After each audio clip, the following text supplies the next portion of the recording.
tonight is back again. We're broadcasting live from Channels TV Sports Center in Lagos, Nigeria. It's good to have you join us. I'm Austin Okonakwan. On the show tonight, we will continue to say a prayer for Emiliano Sala and the two other passengers that were on board that flight at that airplane that we have been looking for. Rescuers have suspended their search. No words yet, and they've not been found yet. So we'll continue to say a prayer, and hopefully they might just be somewhere, and then we'll get them back alive. But rescuers said the chances of having them alive is very, very slim. In fact, they've tagged it vanishing hopes. We'll continue to pray for their souls wherever they are. Also on the show tonight, so I'll give you updates coming from the camp of the D Tigers. Alex Uwara has released a list of players that have been invited for the final phase of the qualifiers for the 2019 FIBA World Cup. No tensions, no worry, because Nigeria has already qualified for the World Cup. But they will get to, do one or two things with that squad when they come. We'll also take a look at match day 4 of the Nigeria Professional Football League. What a story. Late drama in Katsina, late drama in Uyo. And of course, some teams recorded vital wins. One of them, MFM Football Club of Lagos. They defeated Enugu Rangers by a single goal. We'll talk about match day 4 of the Nigeria Professional Football League and all of the talking points that came out of that one. We're just getting information that Ismaili has been suspended from the CAF Champions League. What did they do? All of the updates we'll give to you on the show tonight. I see updates coming from the Australian Open. Serena Williams is out. Serena says, look, I'm not choking from the defeat. It's okay.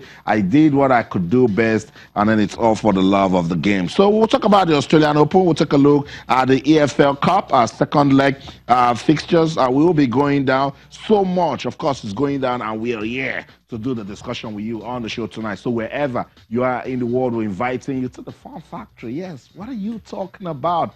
We want to do it together tonight on the show. So talk to us on Facebook. We're Channels IFS. On Twitter, we're Channels_sports. So let us know questions, comments, suggestions, whatever it is coming from our world of sports. You can be part of it once again on Twitter, Channels_sports, Facebook, Channels IFS Sports. So send us an email, sportstonight@channelstv.com.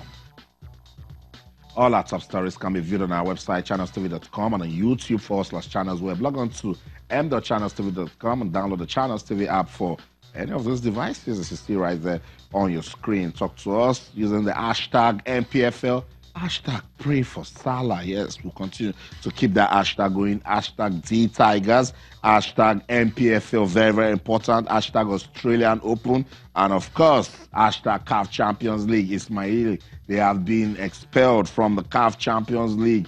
What happened? After scenes of crowd trouble, forced their match day 2 group stage against Club Africain to end prematurely. CAF says, look, we are not playing. You think you can come here and just do anyhow? This is professional football. So Ismaili of Egypt, they've been suspended. And as a result, the group will be played only between 3 teams: Constantine, TP Mazembe, and Club Africain. And also the results of Ismaili's matches are all cancelled.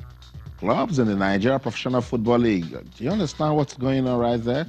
We are coming. We'll talk about that one big time on the show tonight. Let me bring the guys that are with us in the studio on Wednesday. I look forward to hearing these guys talk. Expert analyst Joseph Mukuzi is with us in the studio. Joseph, it's good to have you on the show. Yeah, always a pleasure, Austin. Great decision by CAF. What a deterrent. I mean, it's a message to every other teams. If you try anything funny, you'll be kicked out of the competition. It doesn't get as high as Ismail, and it shows how well CAF are really bent on making sure that nothing funny happens in the competition, and that you cannot act in a very, very ridiculous manner without going unpunished.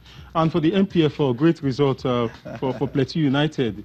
And what is happening to Aqua? I don't know. I haven't scored in the 83rd minute. One would have thought they would close shop, and but somehow they contrive and conceded late. I don't know. I have all manner of concerns. Can I tell you what happened to them? Football. Football happened to Aqua United. It's crazy. Nyobong Monday is also here with us. Nyobong, it's good to have you on the show. Good to be here, Austin.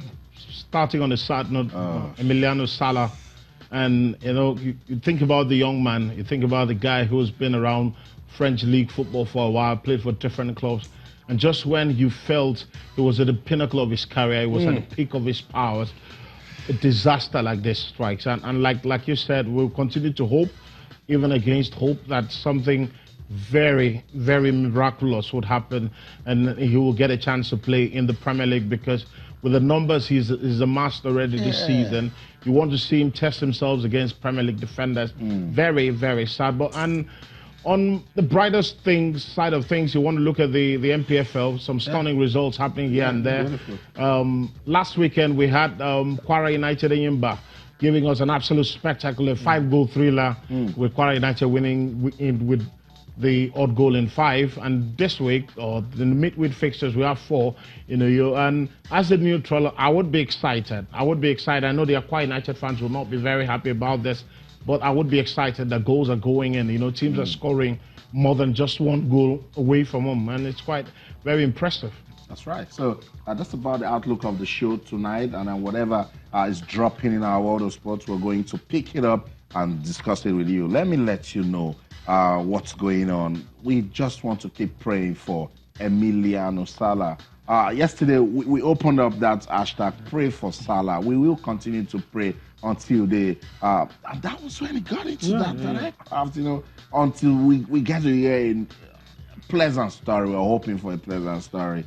Maybe they jumped off the aircraft before it crashed. Maybe he's holding to one pole in the water or something. But it would just be a beautiful story if this guy comes out. But then hopes of finding the new Cardiff City striker, Sala, hopes of finding him alive or slim, as British and French Channel Island rescuers are today suspended the 2nd day of searches after the plane was flying in disappeared at sea. So they've been searching, looking around, and nothing. But guys, the one that worries me in all of this, it's that desperate message. It's been reported in Argentine media that Sala sent a final message before the plane disappeared from radar about 20 kilometers. That's 12 miles north of Guernsey on Monday night.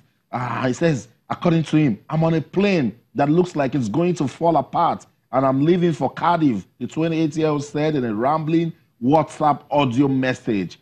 If in an hour and a half you have no news from me, I don't know if they will send people to look for me, because they will not find me. You know, I'm so scared. He added.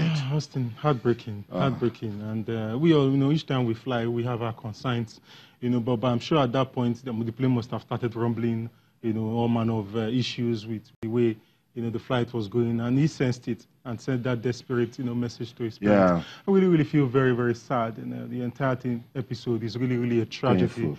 You know, I know that right now we just have to keep hoping, even if it is against hope. You know, when you look at the temperature, you know, of the sea, and once a body drops into that sea, Austin, it's in no time, you know, the temperature of the individual might just skyrocket, and but we just have to hope somehow. But heartbreaking message. He saw it coming, you know, and sent a message out, and I feel so sad. It's a tragedy, really. I know. And we saw the tweet. Let's see it once again. That was the last tweet from Emiliano Sala before he got on board. He was with his teammates from Nantes. And he sent a word in his local language, and when you translate it to English in your bong, it says final goodbye. Wow. And we hope it's not final goodbye from the world. We hope that he will still be around to play football, but if he doesn't make it, it will be a real shame. It would be so sad and so unfortunate. You know, he was greatly loved in the dressing room. He was a guy who was very amiable, had a smile on his face almost all the time. And, you know, Claudio Ranieri, who coached him, spoke about him. He said he's a winner, he's a tiger, he fights, and he knows he will fight even till the very end. And quite unfortunate, you know, seeing this kind of picture, very emotional, looking forward to playing in England, looking forward to testing himself in my opinion, in a better league, you know, just to see what he can bring to the table. And for this to happen, Austin, is quite sad. You cannot explain this, and nobody can write a script like this. It's quite sad. Nobody. For a guy that just signed a record-breaking deal to become Cardiff City's record signing. And I'm certain he's that yet to kick a ball, and he's missing. I'm certain that Cardiff would have looked at him and said, this is a guy who will fire us into safety. This is a guy who will bring his goals.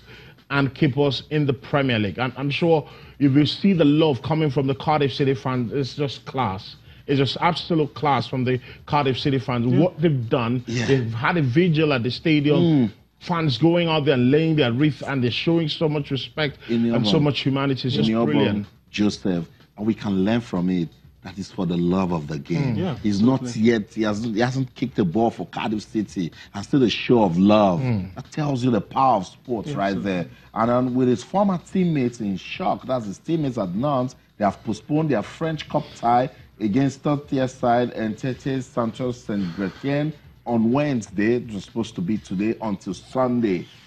Hundreds of fans, they gathered for a vigil in the western French city yesterday, placing flowers, scarves, and flags on a fountain and chanting the striker's name. I still have hope. He's a fighter. Guess who said that? The president of Nantes, Valdemar Kita. He tweeted it, that I still have hope. He's a fighter. So that's all we can do. We can only hope and then pray that this guy and his other the other people on the airplane are doing just fine. It's tough. It is tough.